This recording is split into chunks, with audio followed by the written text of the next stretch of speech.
vivrait au rythme de la CAN pour un nombre de matchs limité au profit des chaînes privées, donc payantes. Un combat pour le moins légitime. ñu jaajëfal bu baax Thierno Dramé alors DG. ginnaaw bi ñu la dalalee nag gis nañ foofu ci Lomé on vous a honoré mais surtout la RTS ci wàllum couverture médiatique ci sport. ana lan mooy secret RTS ba mu jiitu télé africaine yi tout en sachant que ñoom ñoo ñu ëpp budget bu ñu xoolee li ci mel ni RTI ak li nga xamante ni mu di CRTV. La rigueur. Moi, je pense que rigueur bi moo tax et puis le professionnalisme parce que une chose est d'avoir les droits et une autre chose aussi c'est de pouvoir bien gérer ces droits et les exploiter. Je pense que loolu depuis longtemps le cahier de charge yi nga xam ne moom la ñu warloo ak ñi nga xam ne ñoo ñu jox droit yi ñu wër tout ce la CAF la RTS est très rigoureuse dans le respect cahier de charge yi loolu am na aussi et puis am na aussi de l'innovation parce que de plus en plus soo xoolee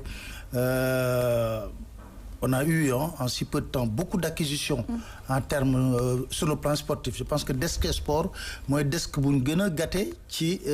au niveau de la télévision parce que pour moi c'est clair le sport la culture il faut que RTS def ci focus parce que tout ce qui est institutionnel c'est déjà acquis mais dafa am leneen loo xam ne dañ ko warloo ak suñuy téléspectateurs mooy leur permettre aussi d'avoir ces droits et c'est très important. Parce que yamuñu ci loolu c'est pas seulement le football mais au niveau du basket au niveau aussi d'autres yëpp on se bat pour avoir ces droits et permettre à nos téléspectateurs de pouvoir suivre ces grandes compétitions africaines mais aussi c'est pas seulement africaines les championnats étrangers que nous avons également que ce soit le championnat anglais espagnol et peut-être bientôt le championnat allemand et Serie A et tout ça on est dans cette optique raison pour laquelle on a créé cette chaîne on a redynamisé pas créé voilà le terme redynamiser la 2 pour que ça soit une chaîne véritablement sportive et culturelle et que je pense que vous faites déjà bien le boulot voilà donc voilà loolu rek mooy secret bi parce que en télévision il y a pas de secret il faut être rigoureux il faut être un passionné comme les Pape Biro je te taquine très souvent on dit que tu es trop passionné il faut souvent voilà faire baisser la température donc c'est ça quoi le reste mooy talent bi mi ngi fi expertise bi mi ngi fi Alassane Sadio tout le monde voilà ils sont dedans donc c'est ça le plus important. raay yi ñu jox ko une télévision comme la RTS est-ce que c'est une pression supplémentaire bu ñu xamee ni que ñu ngi jëm ci yeneen compétition c'est comme si on vous disait mënatoo leen wàcc niveau bi ngeen yegg ni lan lay annoncer justement pour les prochaines couvertures de compétitions internationales. Vous avez parfaitement raison je crois que lii d'abord pour man sas la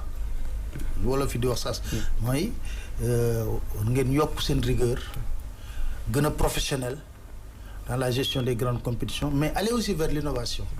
relever aussi yenn défis parce que man gëwma ne télévision tubaab li muy def ñun mënuñu ko def gëwma loolu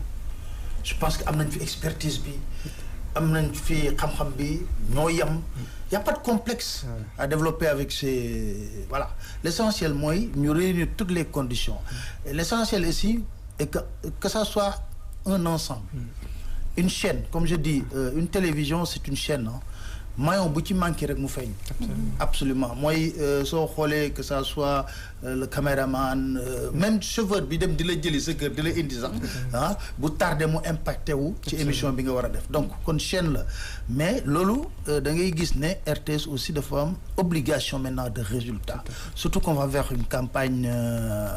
pour la CAN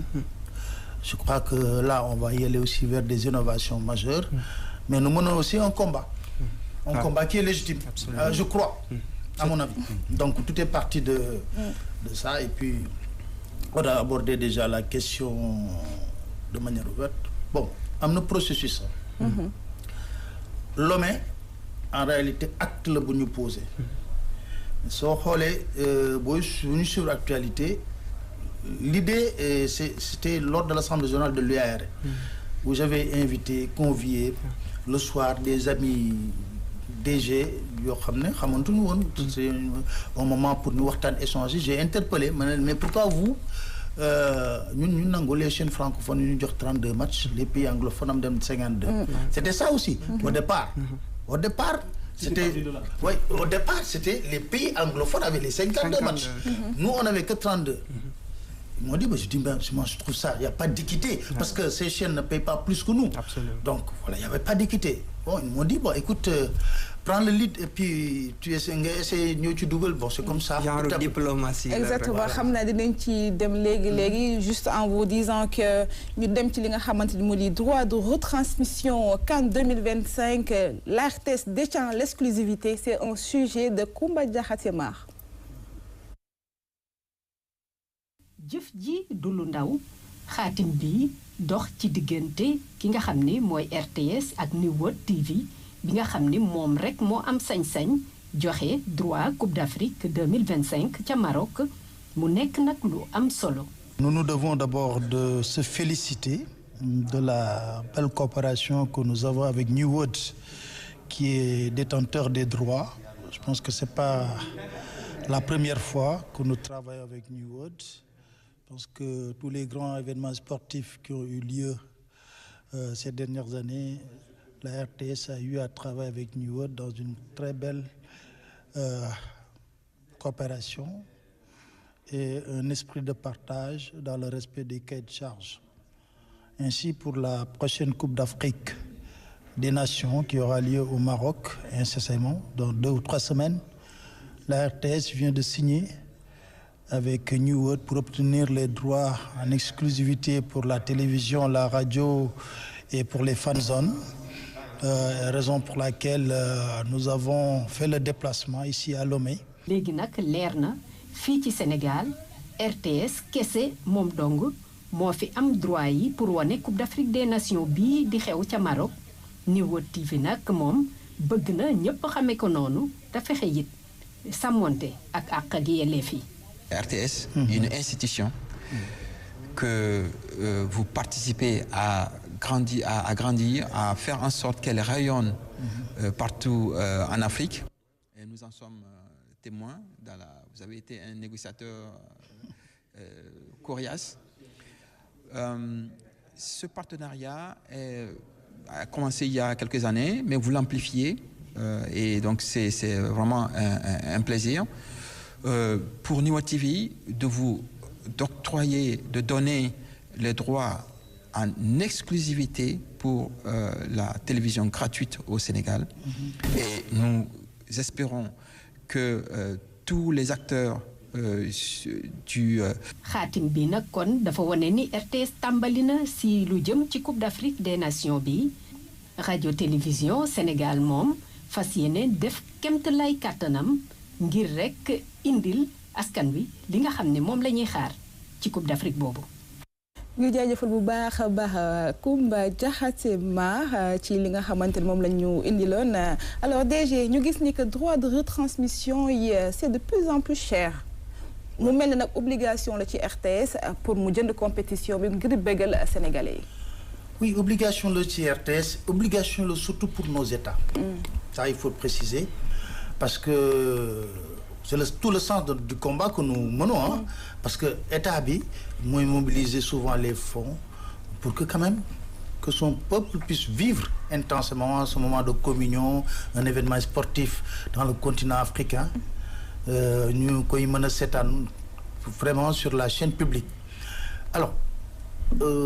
on fait toujours des efforts supplémentaires, mais ça, permettez-moi d'abord de remercier Timit New World aussi parce que am na une collaboration boo xam ne parce que soo xoolee Liga bi c'est grâce à eux qu'on a pu avoir Liga bi U17 yi nga xam ne pour la Coupe du Monde donc vraiment c'est fluide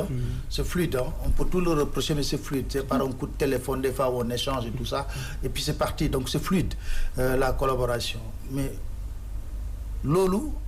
mënta ñàkk ci réew ñu jëm ci Coupe d'Afrique des Nations équipe nationale qualifiée ñëw def ko mais nag ci biir loolu tamit am na leneen lu ci laxasu moo di nous ne pouvons pas continuer comme ça. En fait, ça ne peut pas continuer parce que c'est simple le problème c'est pas compliqué nous on a dit pourquoi expliquez-nous pourquoi vous nous donnez les 32 matchs vous donnez à Canal les 52 matchs. C'est pas un problème avec nous et Canal. C'est ça. C'est nous et la CAF. Canal day def lobbying am pour am les 52. mais boo xoolee modèle bi ñuy bëgg économique bi ñuy bëgg ñoom tegal ça ne fonctionne pas en Afrique. Parce que boo demee France comme je le disais hier France c'est la fédération française de football ñooy gérer seen équipe nationale gérer seen prime gérer seen Clairefontaine et tout ça ils ont les moyens de le faire. Ici c'est l'État qui supporte tout. Moi j'étais tout récemment au Maroc pour visiter un peu la situation voir faire le point soo demee hôtel bi nga xam ne filiaux yi di dëkk ñoom kese privatiser hôtel bi une partie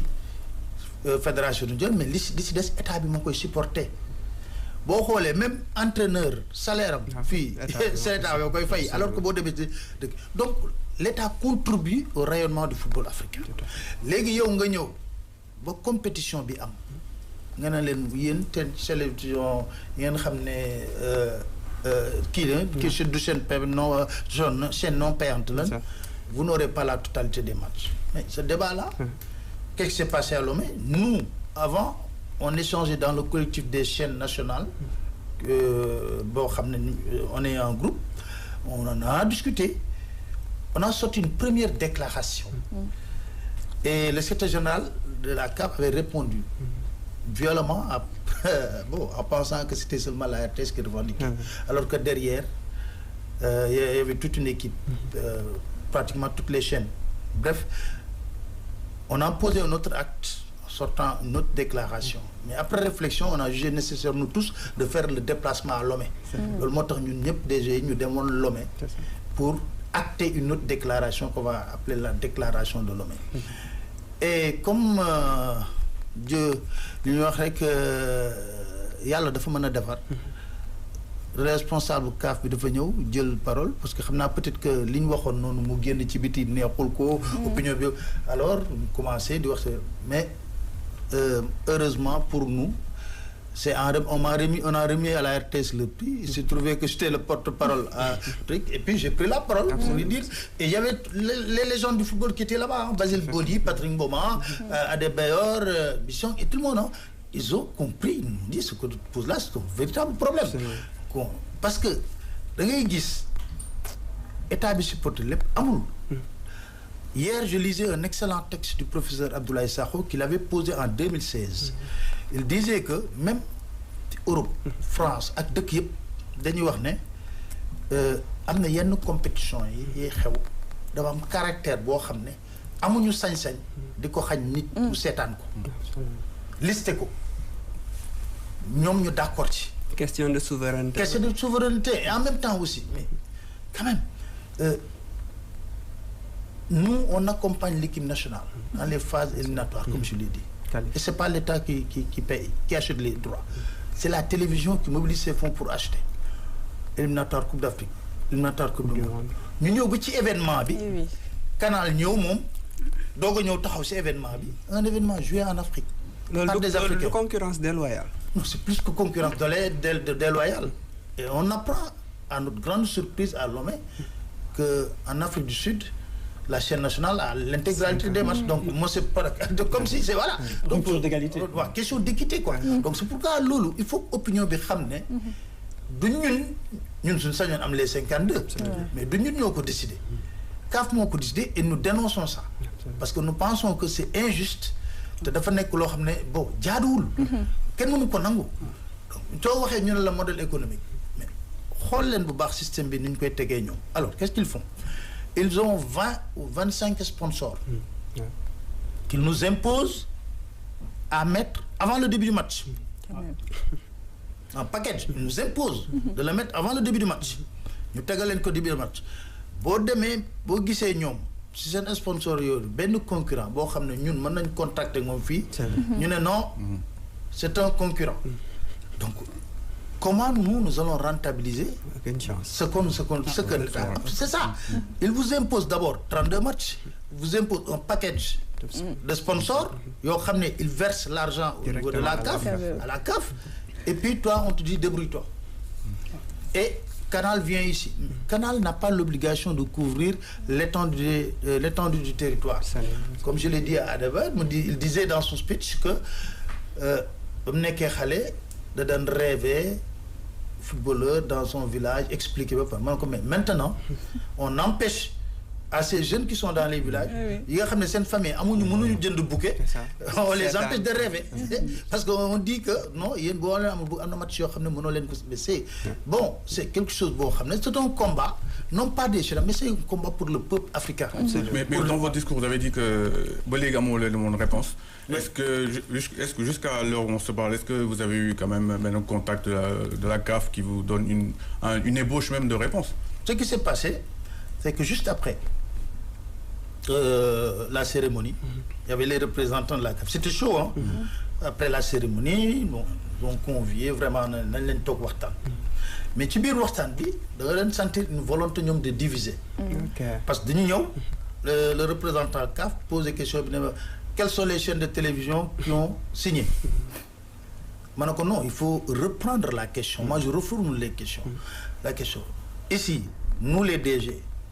Est-ce qu'il existe un DG qui ne veut pas avoir les 52 matchs? Si qu'il y a un DG qui ne veut pas avoir les 52 matchs, il doit quitter cette réunion parce que cette réunion a pour objet de parler des 52 matchs. Tout le monde non. Il n'y a même pas hier, tout à l'heure j'ai changé avec le directeur de la chaîne équato-guinéenne qui me dit mais mon frère, il faut nous mettre dans l'affaire. Parce que nous, c'est pas un combat qu'on dirige contre la CAF, non. Si nous donnons on les oublie, on est sur notre campagne. Quoi. Vraiment, on a d'autres choses à faire que de supporter avec. Bon. Alors, je sais que vous avez un calendrier très chargé. Juste avant de vous libérer, on s'achemine vers un événement important. C'est le lancement de la RTS2, la redynamisation, comme vous dites, de la deuxième chaîne de la télévision nationale. Il était important pour vous de fixer le repère pour naturellement offrir cette large gamme au public sénégalais. Oui, bon, on était obligé parce que tout simplement, le défi aujourd'hui, c'est que RTS2 se positionne pour gérer le sport, la culture. Et je pense que, bon, confiance puis Migifi, je pense que vous avez déjà commencé petit à petit, comme je disais, vous montez en puissance, donc pour relever ce défi, et que nous allons procéder, comme vous l'avez dit, au lancement de la chaîne de manière officielle le vendredi dans l'après-midi, et nous convions tout le monde, tous les sportifs, hein, les hommes de culture également, on va faire quelque chose de soft parce que le lendemain on a le lancement de notre campagne Cannes véritablement à l'hôtel Adelaide, donc avec nos partenaires, avec la Fédération sénégalaise de foot, mais également d'autres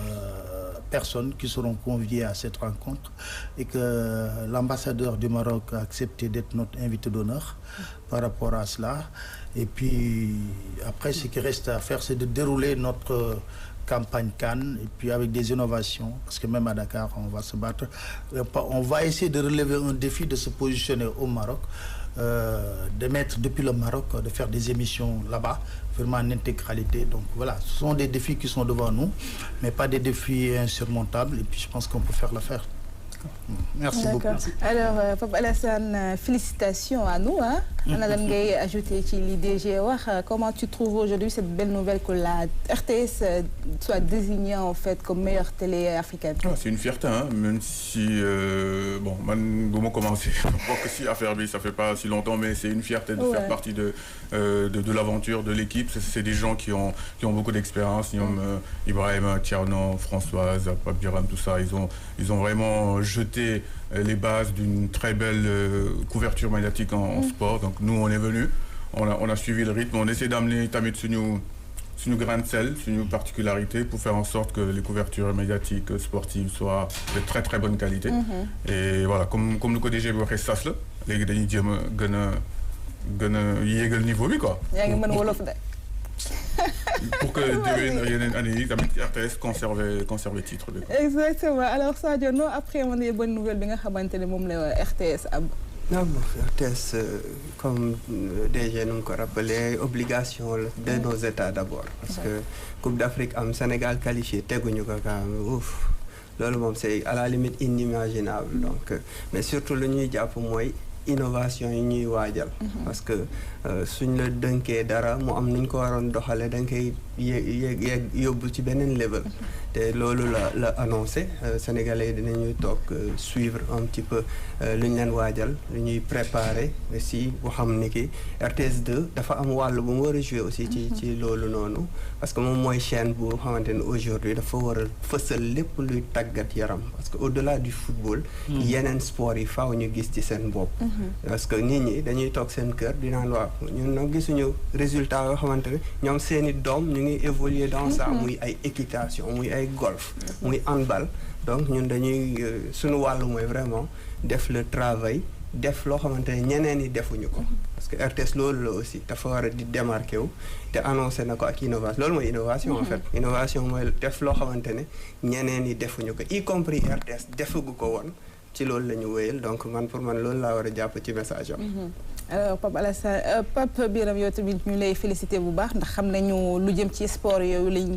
ci jiital fii ci RTS 2 am nan nga recevoir yow it nouvelle bi nga xamante ne RTS daal dina ko am. bon tout d'abord di gërëm di sant le directeur général nga xamante moom moo am vision boobu ci fexe ba li nga xamante moo aju ci wàllu tàggat yaram ñu gën ko fësal ci télévision nationale du Sénégal RTS 1 nekk tamit am ay kàngam ci wàllu tàggat yaram ci li nga xamante mooy couverture bi d'ailleurs li nga xamante mooy raaya bi c'est toute la maison ñoom ñoo ko moom que ce soit les techniciens les journalistes le pôle administratif ak ñëpp parce que benn saay la ñëpp a liggéeyandoo ngir am raaya boobu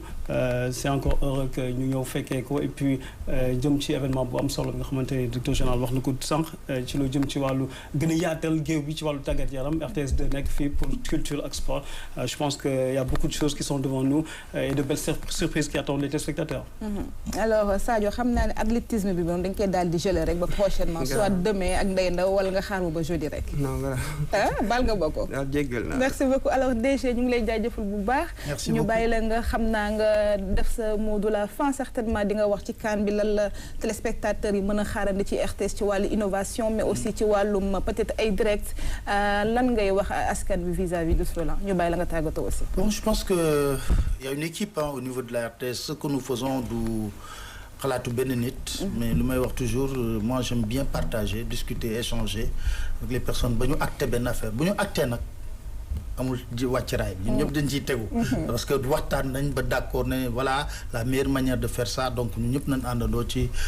yoon boobu. je pense que pour la Coupe d'Afrique des Nations on était déjà au Maroc pour faire une visite de prospection au niveau de Tanger parce que